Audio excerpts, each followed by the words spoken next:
La comunidad internacional está en busca de más estrategias para acelerar la caída de Nicolás Maduro, algo que hasta ahora se ha hecho cuesta arriba, pero los principales aliados de Guaidó están más que dispuestos a cerrar todas las salidas del usurpador, aunque ello represente llevarse por el medio a cualquiera que lo sostenga directa o indirectamente.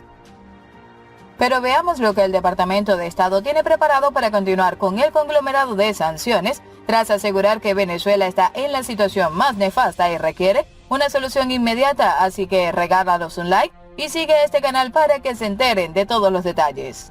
La administración Trump se está preparando para aumentar drásticamente sus sanciones durante los próximos 30 días contra lo que considera el gobierno ilegítimo y mafioso de Nicolás Maduro, según autoridades estadounidenses. Por tanto, la escalada podría ser similar a la actual campaña de máxima presión contra Irán, incluyendo sanciones secundarias dirigidas a empresas y gobiernos extranjeros que tienen vínculos económicos con el gobierno de Nicolás Maduro, así dicen las autoridades. Como una de esas medidas estaría contemplando lo del bloqueo naval. También funcionarios del Departamento de Estado de Estados Unidos han insistido en las últimas semanas en que, lejos de quedarse sin opciones de sanciones en el caso de Venezuela, todavía tienen muchas opciones disponibles. Hasta ahora, Venezuela ha evitado el tipo de castigo económico que se le ha reservado a los peores enemigos de Estados Unidos como Irán, Cuba y Corea del Norte, con un embargo comercial, restricciones de viajes y medidas contra empresas extranjeras que tienen negocios en Estados Unidos. Los funcionarios explican la situación para aclarar que no se está viviendo aún con un bloqueo total, que peores casos se pueden llegar a ver en un país donde ya la precariedad es relevante. Cuando se le pidió que pronosticara cómo sería la nueva fase en la política de sanciones, el funcionario dijo: analizaría la política de sanciones con Irán, tenemos sanciones secundarias, sanciones más profundas, sanciones mucho más amplias, sanciones que también tienen un impacto secundario. Y considerando la situación política y económica entre Venezuela y los Estados Unidos, las medidas de presión seguirán aumentando al mismo ritmo que Nicolás continúa evitando el castigo para poder quedarse en Miraflores. Otro mandatario que se ha unido al desconocimiento del gobierno de Nicolás Maduro es el presidente electo en Nicaragua, Lacalle Pou, quien se instalará el domingo, dejando en claro que Uruguay se distanciará de Venezuela, Cuba y Nicaragua por considerar que no son democracias plenas. Ninguno de los mandatarios de esos países fue invitado a la ceremonia de investidura del centro derechista Lacalle Pou, tras 15 años en los que Uruguay fue gobernado por los presidentes izquierdistas Tabaré Vázquez y José Pepe Mujica.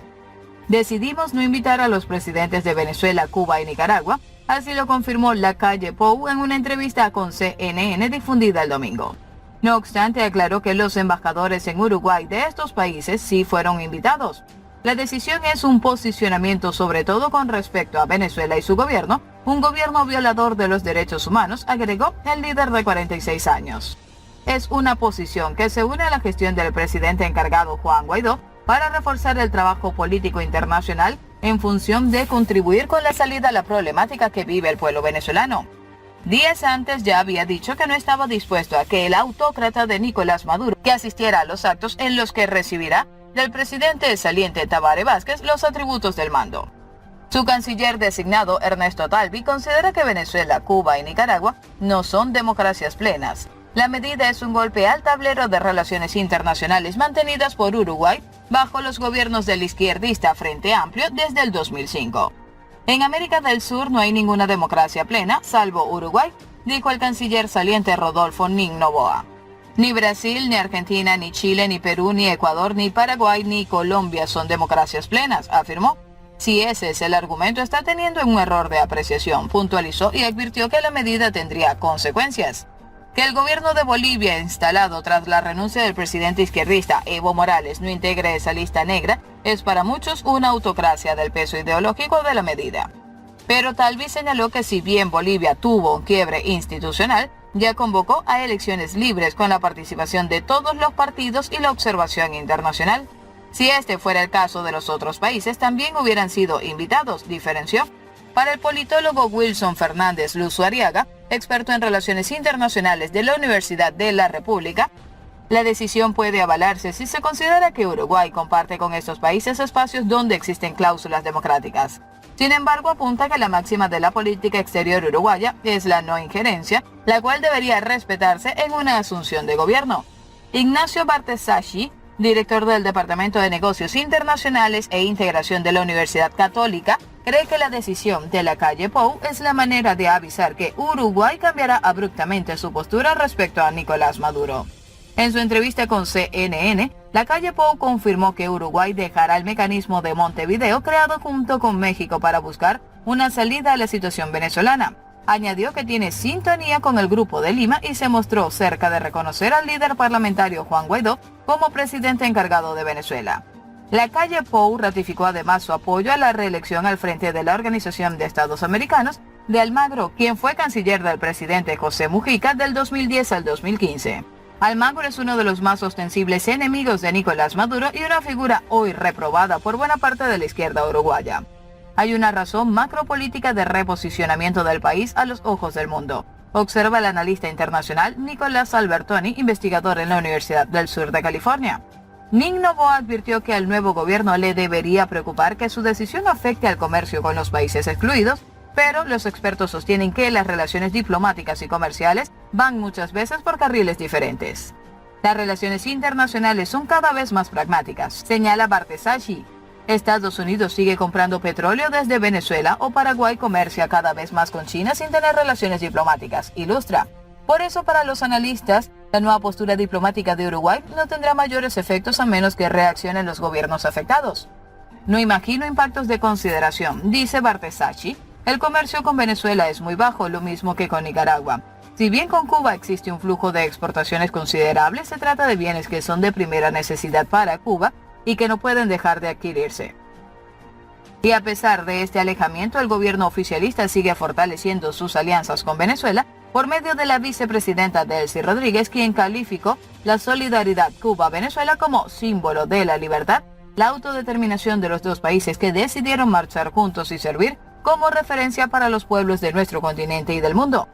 Hizo la declaración en intercambio con representantes de las misiones sociales cubanas en el país, en el cual significó a su juicio que a pesar de la guerra económica, la crudeza, la crueldad y la barbarie que supuestamente el gobierno de Estados Unidos de Norteamérica impone a las dos naciones, Cuba y Venezuela han resistido, inspiradas en el legado del comandante Fidel Castro, a quien siempre reconoceremos como faro para la humanidad, y remarcó lo que representa la revolución de Martí y de Fidel para el mundo, y la consideró hermana mayor de la revolución bolivariana. Y con este tipo de ideologías el gobierno pretende elevar su bandera, a pesar de la situación que ha provocado en el país, en el que la mayor parte de los venezolanos vive azotado por la precariedad.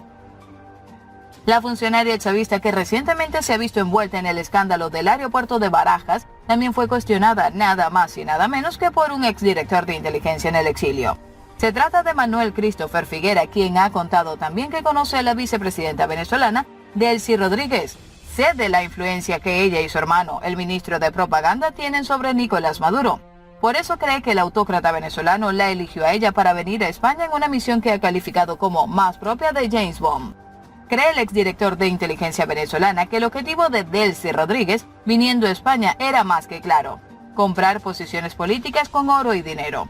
Figuera ha explicado que esta técnica ya les ha servido en países como América, Asia y África que aún apoyan a Nicolás Maduro y que ha servido para asegurarse abstenciones o posiciones contrarias a la libertad en la Organización de Estados Americanos o en la Organización de las Naciones Unidas. No puedo decir exactamente lo que llevaban esas maletas, pero todo indica a que iban dos insumos con los que ellos trafican: oro y dinero para las embajadas y sus operaciones en Europa. Seguramente llevaban dinero para comprar voluntades y pagar deudas a funcionarios. Ha aseverado, indicando además que, aunque el número de maletas que trajo Rodríguez a España será determinado por las autoridades judiciales, sus informadores de dentro del régimen dictatorial de Nicolás Maduro le indican que transportaron un número menor de las 40 maletas de las que se habla en la prensa española. Pero aunque el objetivo principal del viaje de Delcy Rodríguez a España fuera traer oro o divisas, Figuera ha relatado que hay más intereses ocultos tras él.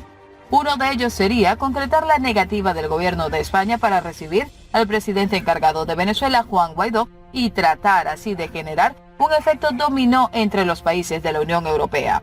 El otro interés sería adelantar algunas conversaciones con Pablo Iglesias y José Luis Rodríguez Zapatero.